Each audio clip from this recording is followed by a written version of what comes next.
Olá, a gente vai discutir hoje um tema que é dos mais importantes para a gente conseguir avançar rumo a uma educação de qualidade para todos, que é garantir que toda criança esteja alfabetizada no tempo correto, né? Quando elas ainda têm lá menos de 8 anos, com 6, 7, 8 anos, nesse período a gente precisa garantir que todas as crianças estejam alfabetizadas. E para falar com a gente sobre esse tema, eu chamei aqui o Vital Didonné, que é um ativista pelos direitos da criança, um ativista por uma política nacional de primeira infância, uma pessoa que vem batalhando muito para que as crianças tenham os seus direitos cumpridos, né, Vital? A gente sempre se encontra nesses debates e acho que cada vez mais tem ganhado força esse argumento de que a gente precisa investir na base da base, né? Então, a gente discute muito o resultado ruim do ensino médio, mas tudo é fruto de um sequenciamento que tem como origem a primeira infância, na verdade, desde a gestação, né? Desde a criança no ventre, a primeira infância, né, de uma forma articulada com todas as áreas, né, educação, saúde, assistência, esporte, cultura, então dessa forma articulada, e vai indo, a criança se alfabetiza, ela vai aprendendo, então isso que a gente precisa garantir no país, né. Queria que você contasse um pouco, então, já que a gente concorda com isso, assim, queria que você contasse um pouco para a gente assim, que tipo de programa, pensando que depois isso vai desaguar na alfabetização, que tipo de programa bem sucedido a gente tem no Brasil, se você também quiser contar alguma experiência internacional? São tantas maravilhosas que a gente se entusiasma e como as pessoas são criativas em encontrar boas soluções. O ideal seria que essas soluções fossem expandidas, universalizadas, chegassem e tivessem permanência. Pois bem, nós tivemos um programa federal e ainda está vigindo, porque é uma lei que o aprovou, chama Brasil Carinhoso, que conseguiu articular 3 áreas do governo federal: educação, saúde e assistência social, de sorte a garantir a todas as crianças, filhas de famílias que estão cadastradas no Bolsa Família, a creche e creche de tempo integral. Por 2 razões. Uma, porque geralmente essas famílias estão numa situação de dificuldade de acesso à creche e as mães trabalham, a renda é muito baixa e a educação para elas é muito importante. Segundo, que, como você também defende esse mesmo princípio, o investimento nas crianças de maior nível de vulnerabilidade é fundamental para quebrar o ciclo da pobreza. Investindo ali, o resultado é de uma sociedade mais igual futuramente. Então, o Brasil Carinhoso teve esse êxito de juntar 3 ministérios. Mas aconteceu também nos estados. Por exemplo, Pernambuco tem um programa já de vários anos muito exitoso, que é o Mãe Coruja Pernambucana. Isso. No Rio Grande do Sul tem o PIM, que é a Primeira Infância Melhor, que tem visitas às famílias, mas a visitadora ou o visitador articula a atenção à família com os serviços de educação, de saúde, de assistência no município, no território. No Ceará tem um programa também interessante, tanto do estado quanto outro do município.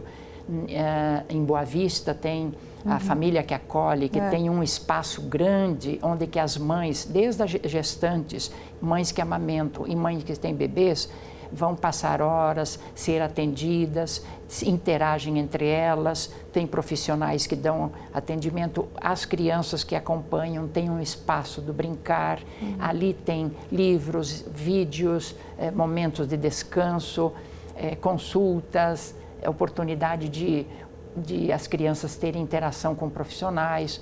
Então, esses lugares são muito ricos de interações e de aprendizagem para as crianças e também para as famílias. A gente não parte do zero, né? Tem muita experiência para a gente aprender e poder modelar uma política nacional de primeira infância e conseguir enfrentar de uma vez por todas, né, Vital? Fazendo aqui uma transição para o tema principal desse nosso episódio, que é a alfabetização, claro que o atendimento à primeira infância, a pré-escola e a creche, aí mais especificamente na educação, o objetivo final deles não é garantir a alfabetização, né? Quer dizer, não é para a alfabetização que esses trabalhos, essas políticas existem. Mas o impacto é muito grande, né? Assim, um bom trabalho feito na primeira infância tem um impacto positivo muito grande, principalmente se a gente for olhar pelo viés da busca pela equidade, né? Com certeza. A alfabetização, ela é um processo de leitura do mundo, como diz o Paulo Freire. Leitura do mundo que não se dá inicialmente pela escrita, mas se dá pela compreensão do movimento, do significado das coisas, da percepção de alguma mensagem que não é nem verbal, mas que às vezes é gestual, que é corporal. Então, desde o começo da vida, a criança está se alfabetizando em mundo. De que forma? Pela aprendizagem de quem sou eu, quem é você, como é que nós estamos, o que se come, o que não se come, como é que se veste, como é que a gente saúda, como é que a gente fecha a porta, como é que eu arrumo minhas coisas. A criança está aprendendo, está se alfabetizando em interações. O brincar é uma oportunidade fantástica para desenvolver o pensamento, a imaginação, a solução de problemas. Tudo isso vai conduzindo para a capacidade de chegar um momento em que a escrita passa a ser tão necessária de ser decodificada, embora ela já tivesse presente desde o começo, né? Mas a partir de uma determinada idade que a criança começa a interessar pelo símbolo escrito. Então, se ela passou por esse processo de conhecimento do mundo de forma bastante ampla, pela literatura, pela arte, pelo movimento, pelas interações, pelos brinquedos, ela vai conseguir e ter êxito sem problema, nunca será reprovada se ela tiver tido uma educação infantil de qualidade. É isso que explica, assim, a gente vê muito esses dados, né, que a gente vai ver, inclusive, esse dado daqui a pouco. A diferença entre as crianças de nível socioeconômico maior e menor é abissal, é enorme essa diferença. Mas o que difere não é, como você já disse em outros programas, assim, não é porque o bebê nasceu diferente. É porque as condições que foram dadas a essas crianças, isso tudo que você acabou de falar, as oportunidades de ouvir histórias, de fazer esporte, de assistir um teatrinho, de poder conviver com pessoas que pensam diferente, vocabulário, etc. Quer dizer, esse conjunto de repertórios é que acaba explicando essa diferença de aprendizagem no futuro. Por isso que a primeira infância é tão importante, né, como investimento. Vital, vamos ver aqui esses dados, esses realmente são dados assim, muito preocupantes, mas eu queria que você comentasse eles depois. Na média, 45,3% dos estudantes do terceiro ano do ensino fundamental têm nível de leitura suficiente. Mas essa média não representa a realidade da maioria das escolas. Entre os que integram as escolas de nível socioeconômico muito alto, a taxa de leitura suficiente é de 83,5%. Mas entre os alunos que fazem parte das escolas de nível socioeconômico muito baixo, apenas 14,1% encerram o terceiro ano com o desempenho de leitura adequado. Em matemática, o panorama não muda muito. Na média, 45,5% dos alunos do terceiro ano do ensino fundamental têm nível de matemática suficiente. Entre os que fazem parte das escolas de nível socioeconômico muito baixo, 17,1% têm o desempenho adequado mínimo na disciplina. Já entre os que integram as escolas de nível socioeconômico muito alto, a taxa é de 85,5%. Bom, Vital, é muito injusto, né? Assim, esse é realmente um dos dados assim, mais chocantes que eu conheço, né, de todas as políticas sociais do Brasil. Além de a gente ter uma alfabetização muito aquém e a gente não está conseguindo entregar o direito, né, a uma alfabetização plena para todas as crianças, a diferença entre os níveis socioeconômicos é abissal, né? É muito grande. Por que a gente tem essa situação, né, na tua visão, e como que a gente resolve esse panorama?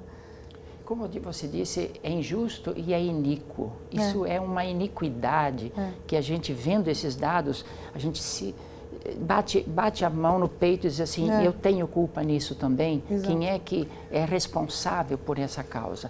Quer dizer, são fatores históricos, fatores de exclusões que a gente vem tendo desde o tempo da colônia e a escravidão toda, por tantos anos, fez com que o Brasil se tornasse uma sociedade de desiguais, né? desigualdade de raça, de cor, desigualdade de campo-cidade, desigualdade de renda. Então, isto fez com que uma determinada parcela majoritária da população ficasse excluída dos serviços da aprendizagem, de um atendimento adequado na primeira infância e da escola. Então, os pais com menos estudo também têm filhos com menos escolaridade. Há estudos do Unicef que mostram que a escolaridade que os filhos alcançam tem muito a ver com a escolaridade de sua mãe. Então, isso é um fenômeno intergeracional. Eu acho que, por isso que é importante que a política pública invista no começo da vida, na primeira infância e no ensino fundamental de forma consistente, porque isto vai quebrar esse círculo da exclusão escolar. Não se pode esperar nenhum bom resultado no final do ensino fundamental, no ensino médio, se a gente continuar com essa desigualdade na alfabetização. Porque a partir do ensino fundamental, ler e escrever são condições sine qua non para prosseguir na aprendizagem, né? Então, eu vou fazer uma comparação com o inglês.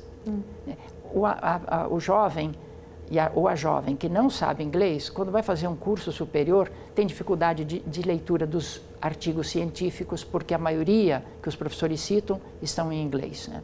Então, não consegue acompanhar aqueles outros que têm o conhecimento da língua inglesa.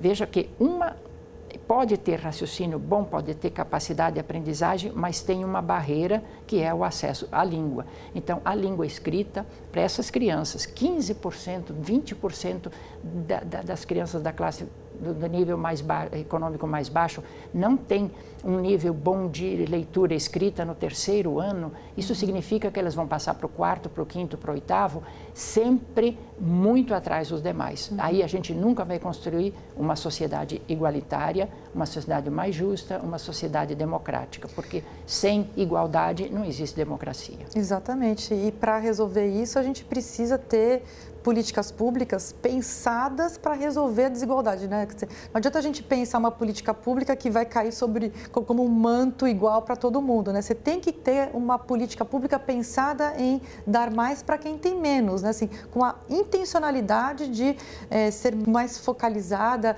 e mais forte, mais poderosa e potente para essa população mais pobre, né, Vital? Correto. Por isso que, por exemplo, programa como Bolsa Família, que dá condições mínimas ou básicas para a família poder manter seu trabalho, poder seu nível de vida, de alimentação e de saúde, e oferecendo a educação e o cuidado integral para os seus filhos, é uma forma de resolver grande parte dessa desigualdade. Eu acho que manter políticas sociais direcionadas especificamente para as populações mais vulneráveis não só um dever de justiça, é uma estratégia inteligente de desenvolvimento. É uma estratégia de nação, né? Estratégia de nação que quer realmente mudar de patamar social, patamar econômico e até para outras áreas, né? Violência, saúde, quer dizer, para tudo isso a gente precisa ter um olhar mais generoso com as populações mais vulneráveis. Vital, muito bom, sim. Muito boa conversa, te agradeço aqui por esse papo sobre alfabetização e a relação também, né, com primeira infância. Esse episódio sobre alfabetização e os demais da série do Entrevista você encontra lá no Futura Play. Te encontro lá e até a próxima.